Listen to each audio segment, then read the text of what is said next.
안녕하십니까. 오늘은 여러분들과 죽음에 이르는 병, 새로운 번역을 현재 준비 중에 있습니다. 그래서 제가 오늘은 여러분들과 새로 번역을 준비 중에 있는 그 내용의 서문까지 나누고자 합니다. 예. 자, 죽음에 이르는 병. 주제가 덕을 세움과 일깨움을 위한 기독교 심리학적 해설이라고 되어 있습니다. 여기서 덕을 세움이라는 단어는 데마커로 오프귤스라는 단어인데 건덕으로도 번역할 수 있는 단어입니다.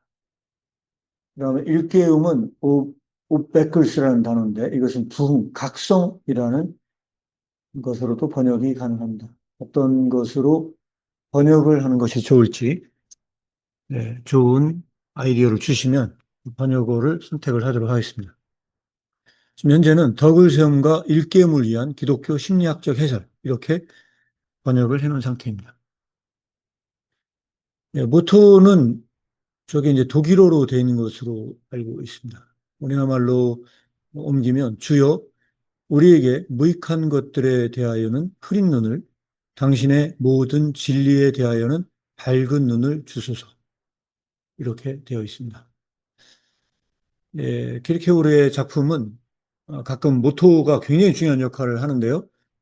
여기서도 마찬가지로 이 모토가 기도문으로 현재 쓰여져 있는 상황입니다. 주여 우리에게 무익한 것들에 대하여는 흐린 눈을 당신의 모든 진리에 대하여는 밝은 눈을 주소서 하는 이 보는 것에 대한 것은 이 키르케고르의 작품에 굉장히 많이 들어있는 내용 중에 하나이고요. 아마 가치가 없고 무익한 가치를 가진 것들에 대해서는 아예 못 보는 눈을 달라라고 또 더 심화적으로 설명할 수 있을 것 같고요. 또 그거에 비해서 모든 진리에 대한 밝은 눈을 달라. 그래서 마음의 청결이라는 키르케고르의 책에 보면 거기서는 네, 기도에 대해서 설명을 할 때 기도는 비로소 눈을 감을 때 보게 된다고 말을 합니다. 진짜 진리에 가는 것은 눈을 감을 때 오히려 보게 된다는 역설적인 설명을 하고 있습니다. 마치 그것처럼 당신의 모든 진리에 대하여서는 밝은 눈을 달라고 하는 것은 이런 의미에서도 해석될 수 있습니다. 보통은 간단하게 이렇게 넘어가도록 하겠습니다. 이거는 그 죽음에 이르는 병은 사실 원래 기도문이 있었습니다. 기도문이 있었는데 그것이 최종적으로는 생략이 되어 있습니다. 그래서 원래 원고에 이렇게 써 있습니다. 여백에 주의, 사용하지 말 것. 왜냐하면 여기에서 기도는 너무 덕을 세우는 어조를 제공하기 때문이다. 이렇게 설명을 하고 있습니다. 죽음에 이른 병 원전에는 들어가지 않았지만 이 생략된 기도문을 여러분들에게 낭독해서 읽어드리도록 하겠습니다. 하늘에 계신 아버지, 회중들은 아프고 슬퍼하는 모든 자들을 위해 주님께 너무 자주 중보 기도를 드립니다. 우리 중에 누구라도 치명적인 질병으로 죽음의 문턱에서 누워 있다면 회중은 종종 특별한 중보 기도를 드립니다. 우리 각자가 어떤 질병이 죽음에 이르는 병인지 올바르게 깨닫게 하소서. 이런 식으로 우리 모두가 어떻게 아픈지를 깨닫게 하소서. 주님은 이 병, 우리 주 예수 그리스도시여, 주님은 이 병으로 인해 고통 당하는 자들을 치유하기 위해 이 세상에 오셨습니다. 우리 모두가 이 병을 갖고 있거나 주님은 이런 식으로 아프다는 것을 깨닫는 자에게만 이 병을 치유할 수 있습니다.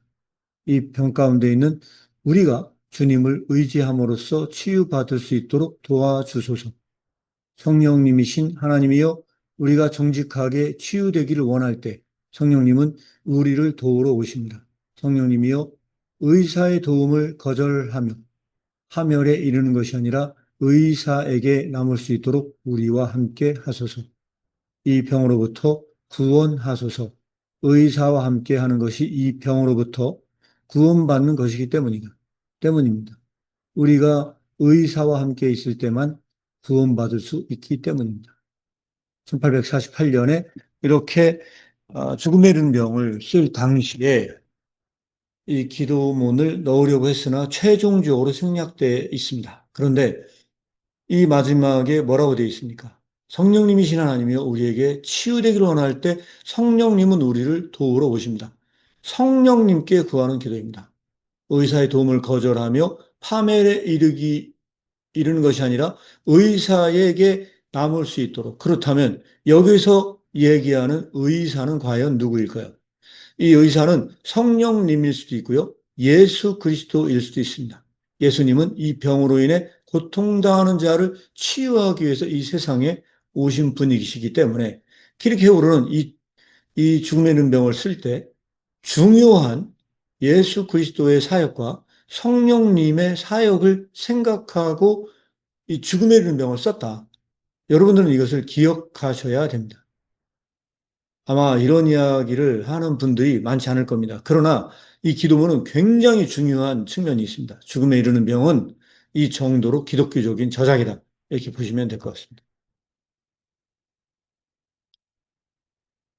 자, 마지막으로 서문을 여러분들에게 읽어드리고 이 방송을 마무리하도록 하겠습니다. 예, 아마 빠르면 올해 하반기에 이 새로운 번역이 여러분들에게 소개돼서 출판되기를 소망해 봅니다. 서문입니다. 많은 사람들이 이런 해설의 형식이 이상하다고 느낄 수 있습니다. 이 데마커로는 우비클링스란 단어로 되어 있습니다. 이 해설이 덕을 세우기에는 너무 엄격하고 엄격하게 학문적으로 다루기에는 지나치게 덕을 세웁니다. 이 덕을 세운다는 단어가 우리말 번역본에는 사실은요, 이 교화라는 단어로 번역이 되어 있는데 기독교적인 번역으로 옮긴다면 이것은 덕을 세운다로 번역을 해야 되기 때문에 제가 가능하면 성서적인 어휘로 선택해서 번역을 했습니다. 후자에 관한 한 나는 아무런 의견이 없습니다. 네. 그러나 전자에 대하여는 나는 생각이 다릅니다. 이 해설이 너무 엄격해서 덕을 세울 수 없는 것이 사실이라면 내가 잘못 이해한 것입니다. 물론 모든 사람이 이것을 따를 수 있는 자격이 부여된 것이 아니기 때문에 이 해설이 모든 사람을 위해 덕을 세울 수가 없다면 그럴 수 있습니다. 하지만 이 해설이 덕을 세우는 특징을 갖고 있는 것은 별개의 문제입니다. 자, 여기에서 이 서문에서 가장 중요한 키워드를 뽑아라. 그러면 덕을 세운다는 이야기입니다. 키르케고르는 그의 가명의 사상서 말고 강화집이 있습니다. 일종의 설교집이라고 생각하시면 될 것 같습니다. 이 설교집의 대다수의 말에는요, 전부 다 이 덕을 세운다는 말이 들어가 있습니다. 그 정도로 키르케고르의 사상의 가장 중요한 용어로 뽑아라. 그러면 그것이 바로 덕을 세운다는 말입니다. 이 덕을 세운다는 말은 기독교에서 가장 중요하게 교회론과도 연관이 되어 있습니다. 이 덕을 세운다는 말은 오이코스라는 말에서 나왔고요. 오이코스란 말이 집이란 뜻이고요. 오이코도메오라는 말은 집을 세운다라는 뜻입니다. 그렇지만 성서에서는 이것을 그냥 집 자체로 쓰인다라기보다는 영적인 집을 의미하는 것이고 하나님의 성전을 의미합니다. 그런 점에서 이 덕을 세운다는 것은 존재 자체를 세우는 거고 이 존재 자체가 하나님의 성전으로 비유돼서 나타난다고 여러분들은 생각하시고 이 부분을 생각하시면 좋습니다. 기독교적인 관점에서 모든 것은 진실로 모든 것은 덕을 세우기에 봉사해야 됩니다. 이 정도로 덕을 세우는 건 중요합니다. 기독교적인 모든 것은 덕을 세우는 것이 되어야만 한다는 것입니다. 그렇기 때문에 궁극적으로 덕을 세우지 않는 학문성과 과학성과 같은 것은 기독교적인 것이 아닙니다. 본질적으로 기독교적인 모든 것은 이 표현에 있어 병상에서 의사가 환자에게 말하는 것과 유사해야 합니다. 의학적 전문가만이 이를 이해할 수 있을지라도 이 상황이 환자의 병상이라는 점을 망각되지 말아야 합니다. 자, 이 서문에서부터 이미 치명적인 질병을 전제하고 이걸 이야기하고 있다고 보시면 될 것 같습니다. 그래서 이 치명적인 질병을 가진 자들에게 어떤 그 병의 치유와 관련된 것이 바로 덕을 세우는 것이다. 이렇게 보시면 될 것 같습니다. 이것이 명확히 기독교적인 삶과의 관계입니다. 삶과 학문적인 거리와 대조적으로 혹은 덕을 세우는 것이 기독교의 윤리적 측면입니다. 그 표현의 방식이 아무리 엄격해도 학문성과 과학성의 종류와는 완전히 다르고 질적으로 다릅니다. 이런 과학성과 학문성은 무관심합니다. 예, 이 학문성과 과학성, 이 객관적인 지식이라고 하는 것은 덕을 세우는 것과 아무런 관련이 없고 이건 무관심한 지식이다. 이렇게 보시면 될 것 같습니다. 이런 학문성의 고상한 영웅주의는 기독교와 거리가 멀지요. 기독교적으로 말한다면 이러한 학문적인 영웅주의는 일종의 비인간적인 호기심입니다. 킬케고르는 이런 객관적인 덕을 세울 수 없는 객관적인 학문성, 예, 이것을 거의 굉장히 경멸한다고 보시면 될 것 같습니다. 학문적인 영웅주의는 일종의 비인간적인 호기심인데 왜 그러하냐? 이런 학문성은 인간 자체를 변화시키지 않기 때문입니다. 이것이 기독교적 영웅주의입니다. 즉, 확실히 이것은 극히 드물지만 전적으로 자기 자신이 되기 위해 개인이 되기 위해 모험하는 것, 이것이 기독교적 영웅주의입니다. 이 특별한 개인, 하나님 앞에 홀로 선 개인, 이 거대한 노력과 거대한 책임 앞에 홀로 선 개인이 되기 위해 모험하는 것, 바로 이것이 기독교적 영웅주의입니다. 그러나 세계 역사를 갖고 놀라운 장난을 하는 것, 이것은 회개를 의미합니다. 세계사적 놀라운 장난을 하는 것, 혹은 추상적인 인간의 사상을 이끌어내는 것, 이런 것은 기독교적 영웅주의가 아닙니다. 모든 기독교적인 알미남, 그 형태가 아무리 엄격해도 염려하는 것이 되어야만 합니다. 그러나 이 염려가 명확히 덕을 세우는 것입니다. 여기서 덴마크어로는 비쿰링이라고 되어 있는데요. 이 단어는 하이데거가 존재와 시간에서 말하고자 하는 그 염려, 그 심려, 그거와 굉장히 관련 깊은 단어라 보시면 될 것 같습니다. 염려는 삶과의 관계를, 인격의 현실을 구성합니다. 따라서 기독교적 관점에서 나온 진지함을 구성을 합니다.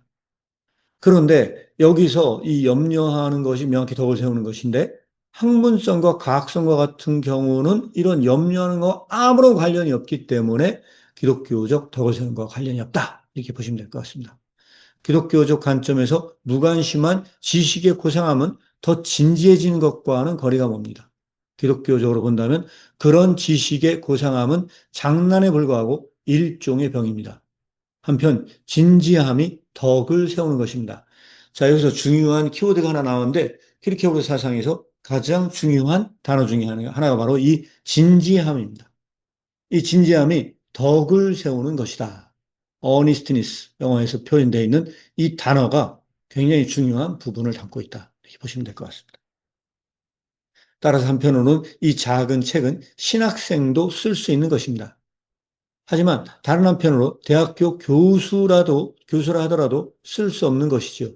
하지만 이 논문의 표현 형식이 지금과 같다는 것은 적어도 충분히 고려된 것이며 심리학적으로도 아마 적절할 것입니다. 세상에는 너무 장중해서 오히려 별다른 의미를 전달하지 못하는 장중한 문체가 있습니다. 그리고 사람들은 그런 문체에 지나치게 익숙해져서 그 문체는 쉽사리 아무런 말도 하지 않는 문체, 즉 공허한 수사로 전락해 버리기 쉽습니다.